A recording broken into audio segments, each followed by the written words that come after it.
Assalamualaikum warahmatullahi wabarakatuh. Selamat siang semuanya. Waalaikumsalam warahmatullahi wabarakatuh. Selamat siang, Bu. Ya, apa kabar hari ini? Alhamdulillah Alhamdulillah baik baik, Bu. Bu. Oke. Baik, bagaimana dengan presensi kalian kemarin-kemarin? Ternyata katanya bermasalah lagi ya, zennya. Saya dapat informasi dari Untuk saya pihak. aman sih, Bu. Maaf, kenapa Pak Denny? Untuk saya sih aman aja tuh, Bu. Aman Pak. Ya, saya dapat informasi dari pihak kampus kalau Zoom ini tidak wajib. Saya juga pernah bilang Zoom ini tidak wajib. Tapi apabila kalian ingin memperbaiki nilai absen, bukan nilai, apabila ingin memperbaiki kehadiran presensinya, monggo ikut dalam sesi Zoom. Nanti saya akan revisi absen kalian dari sesi 1 sampai dengan sekarang. Bukan memaksa. Saya tidak pernah memaksa atau tidak pernah eh, untuk bilang apa saya lupa, saya kurang tahu juga ya, saya lupa mungkin. Saya tidak mewajibkan untuk Zoom ini, tapi kalau kalian ingin memperbaiki kehadiran dari sesi 1 sampai sekarang, silahkan ikut Zoom. Nanti saya akan revisi kehadiran menjadi penuh. Tapi kalau kalian tidak ikut Zoom, tidak apa-apa. Yang penting di kolom komentar saya tetap checklist nama-nama kalian. Ya, hanya yang ingin bergabung saja. Kalau misalnya tidak ingin bergabung, waktunya tidak ada, tidak apa-apa, tidak masalah. Ya, jadi saya tidak mewajibkan kalian untuk Zoom ini. Tapi apabila ingin mendapat nilai sempurna atau nilainya bagus atau gimana, boleh ikut Zoom. Jadi ada nilai tambahan aja. Tapi kalau nggak ada, nggak apa-apa sih, nilainya tetap bagus nantinya ya. Untuk itu kehadiran saya bisa jelaskan saat ini dan sekarang saya akan masuk ke dalam sesi pembelajaran 7. Seperti biasa, saya akan memutarkan videonya dan sedikit menjelaskan tentang sesi pembelajaran 7 yang akan nantinya minggu depan ya. Minggu depan kita akan ada UTS, ujian tengah semester, dan salah satunya pertanyaannya ada di dalam sesi pembelajaran 7 ini. Ya, kita mulai. Saya mau share screen. Pertanyaan nanti akan saya uh, berikan setelah video atau pembelajaran ini saya jelaskan ya. Yang pertama saya akan menjelaskan dulu di sini tentang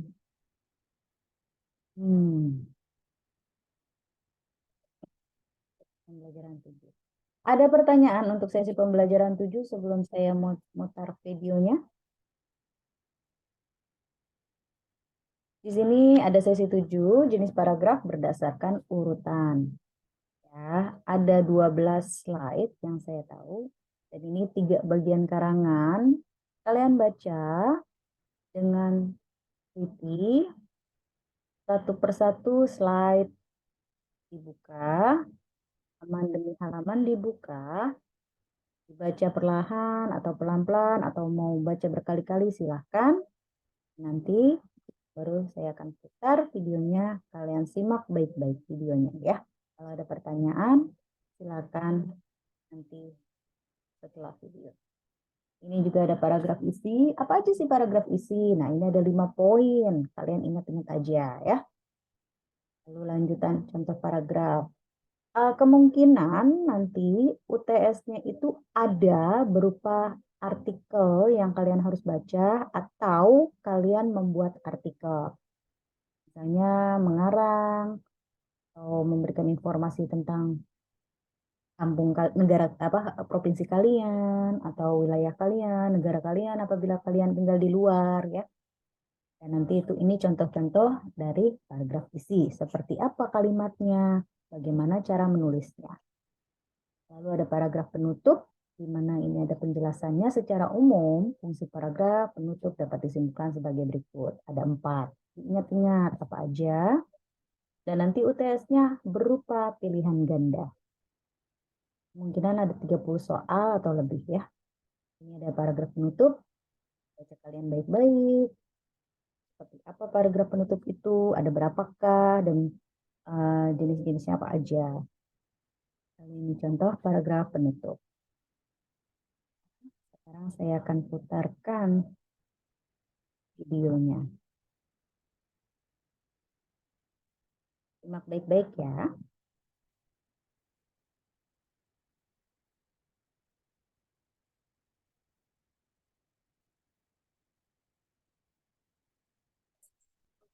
Kali ini kita akan membahas tentang jenis paragraf berdasarkan urutan. Ada 3 bagian karangan yang perlu kita ketahui. Yang pertama adalah paragraf pembuka, paragraf isi, dan paragraf penutup. Ketiga jenis paragraf itu merupakan bagian yang tidak terpisahkan dari struktur karangan. Adapun beberapa fungsi paragraf pengantar, di antaranya, pertama, menunjukkan pokok persoalan yang mendasari masalah. Kedua, menarik minat pembaca dengan mengungkapkan latar belakang dan pentingnya pemecahan masalah. Ketiga, menyatakan tesis, yaitu ide sentral karangan yang akan dibahas. Dan keempat, menyatakan pendirian atau pernyataan maksud sebagai persiapan ke arah pendirian selengkapnya sampai dengan akhir karangan.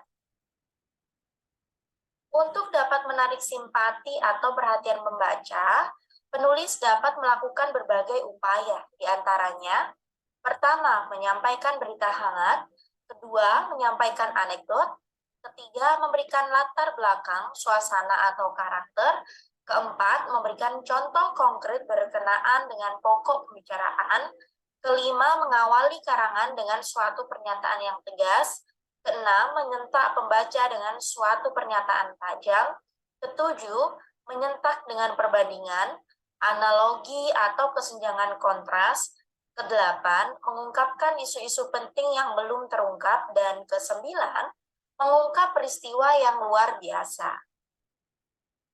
Berikut adalah contoh paragraf pembuka. Asam urat merupakan terjemahan dari uric acid. Urik merupakan sesuatu yang berasal dari urin atau air seni. Pada penderita penyakit asam urat akan keluar melalui urin berupa endapan putih dan pekat. Asam urat adalah zat berupa kristal putih sebagai hasil akhir atau sisa dari metabolisme protein dan penguraian senyawa purin dalam tubuh. Ketika berbicara tentang paragraf isi, maka kita akan memahami bahwa paragraf ini merupakan inti dari sebuah karangan yang terletak di antara paragraf pembuka dan paragraf penutup. Jumlah paragraf isi sangat bergantung pada luas sempitnya cakupan informasi yang ingin disampaikan.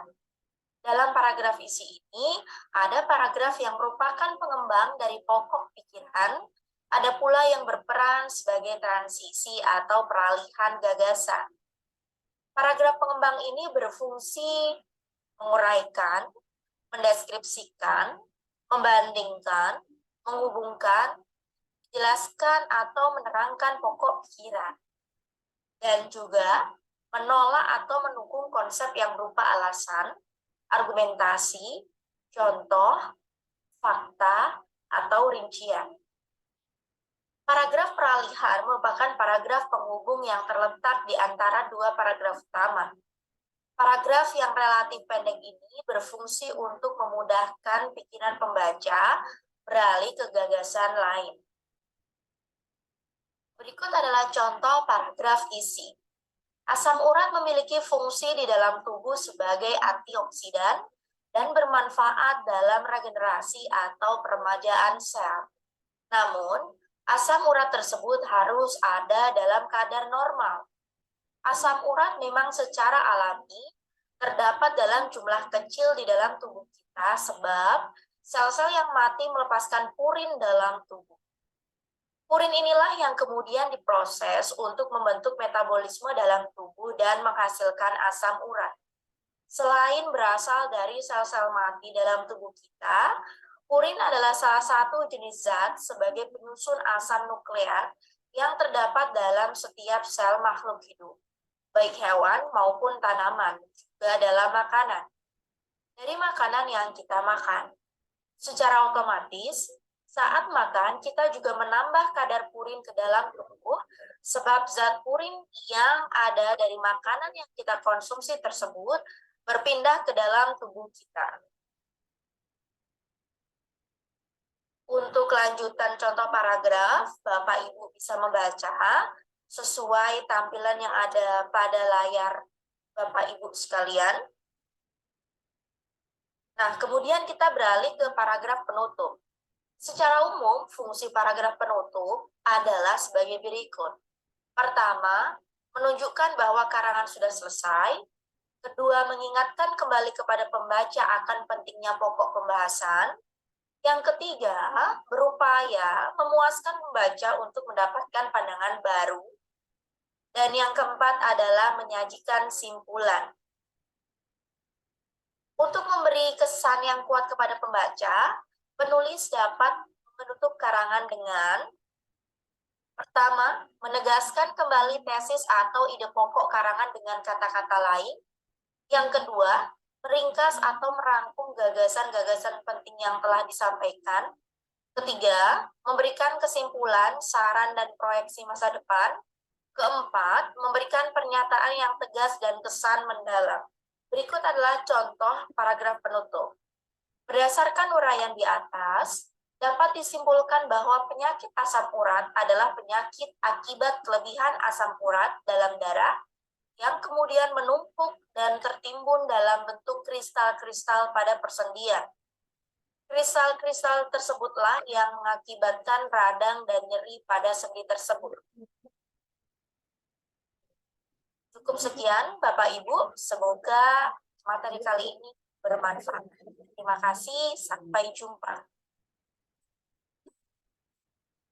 Baik, tidak ya.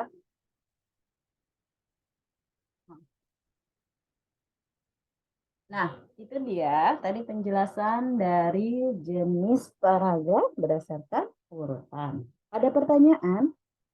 Saya akan stop sharing. Ada pertanyaan dari penjelasan tadi? Ada, Bu. Tidak ada. Kalau tidak ada pertanyaan, saya akan langsung saja tentang penjelasan UTS. UTS ini akan terdiri dari soal-soal pilihan ganda dan essay. Essay itu menjawab soal ya. Ada sekitar kira-kira mungkin 5 soal yang kalian harus jawab. Dan tetap kalian harus menggunakan jawabannya yang nantinya di-download menjadi PDF atau Word. Karena kemarin ada satu orang, untungnya satu ya. Saya menemukan di tugas 1 dia tidak bisa terkirim, bisa terkirim mungkin bagi mereka, tapi saya buka itu tulisannya error. Jadi kemarin saya sudah chat orangnya ya, alhamdulillah sudah direvisi sama dia via email. Ya, kalau bisa kalian ini aja. Setelah kalian sudah kirim jawaban, kalian japri ke saya saja. Bu, saya bisa dibuka tidak jawabannya? Jadi ketika saya sudah waktunya mengirim nilai ke pusat, ke pihak kampus, saya sudah koreksi kalian dulu. Jadi nggak tiba-tiba, wah mau dikoreksi atau mau dikirim nilainya, tapi dibuka jawabannya saja error. Jadi pastikan ketika kalian sudah mendownload PDF, langsung kirim jawaban tersebut ke LMS. Apabila tidak bisa atau ada kendala atau ingin mengetahui sudah terkirim atau sudah terbuka belum sama saya, kalian japri. Atau bikin 2 file. Kirim lewat LMS dan kirim lewat email saya. Kalau email kan nanti saya bisa langsung jawab ya. Oh ini maaf tidak bisa dibuka. Kok butuh request akses ya? Kenapa? Seperti itu ya. Jadi pastikan 2 file. Karena nilai UTS dan UAS sangat berpengaruh. Kalau tugas 1 mungkin masih bisa toleransi ya untuk nilainya. Tapi kalau UTS sama UAS tidak bisa. Jadi kalian bikin 2, yang satu dikirim ke LMS, yang satu lagi kirim via email. Sudah tahu email saya? Sudah tahu email saya belum? Belum, Bu. Ada ya, Pak Reza ya, ada ya nanti ya. Ada kan pasti di wall-nya saya ya. Itu Oh, ada. baik. Ya, oke. Sekarang saya kalau sudah tidak ada lagi, saya akhiri karena saya harus pergi tazkiyah melayat. Ada beberapa pengajar orang tua dari pengajar di UNAS yang baru saja berpulang hari ini dan saya harus datang bersama para dosen UNAS juga untuk tazkiyah ke rumah beliau. Bapaknya baru saja meninggal hari ini. Ya, saya mohon maaf apabila ada pertanyaan yang ingin ditanyakan lagi, bisa japri ke saya dan saya sekali lagi mohon maaf atas waktunya. Nanti untuk absen yang sekarang saya sudah punya recordnya dan saya sudah screenshot siapa saja yang hadir. Tetap kolom komentar ditulis kehadiran. Tidak ada pertanyaan kan ya? Bu, izin Bu, izin bertanya Ya, Bu. Pak Denny, Ibu, apa? untuk yang aturan Ibu soal like itu mohon direvisi Bu. Soal like-nya tuh buat kami Bu sebagai penanda Iya, bahwa baik Pak tugas Denny. atau sudah kami komentari. Ya, betul Jadi Pak kan Denny. Seperti yang iya tadi kan di awal saya tekankan, saya sudah jelaskan ya tadi di awal. Tidak diwajibkan untuk live conference join dengan saya. Tidak diwajibkan. Tetapi harap ditulis kolom komentar wajib absennya di situ. Download. maksudnya like Bu, like. Yang live tidak perlu Pak. Yang live tidak perlu. Like. Tidak perlu Suka, wajib. Bu. Like di komen Ya. di komentar di LMS Bu. Oh iya, baik. Ah. Nanti saya akan tulis lagi di keterangan materi selanjutnya atau setelah ini sudah bisa diunduh, ini sudah bisa dikirim rekamannya, nanti saya akan tulis di situ. Apabila saya ralat, apabila Zoom ini tidak wajib, tetapi kalian wajibnya yang unduh materi, sama melihat atau menyaksikan video sesi pembelajaran, ya. Jadi untuk Zoom-nya ini tidak wajib. Yang bisa saja waktunya, yang waktunya kosong, waktunya bisa, silakan bergabung di Zoom kita atau live-nya kita. Ya Pak Denny ya. Sudah saya ralat ya Pak Denny ya. Tidak wajib. Ya. Ada lagi pertanyaan? Tidak ada, Bu. Tidak ada. Terima kasih Pak Reza dan semuanya. Mohon maaf saya harus pergi tazkiyah. Lain waktu kita sambung lagi. Selamat belajar. Untuk UTS-nya saya tekankan tadi ada pilihan ganda beberapa soal dan soal esai 5. Kurang lebih 5 soal yang harian harus jawab. Dan kemungkinan ada juga soal mengarang atau membuat artikel. Tapi entah itu di tugas 2 atau di dalam soal UTS itu atau UAS ya. Persiapkan saja diri kalian, semangat. Jangan pernah menyerah untuk belajar dan jangan lupa sering-sering buka videonya atau materi sesi pembelajarannya ya, dibaca dengan baik teliti. Selamat belajar, sampai ketemu lagi di sesi pembelajaran berikutnya ya. Terima kasih semuanya. Assalamualaikum warahmatullahi wabarakatuh. Waalaikumsalam warahmatullahi wabarakatuh.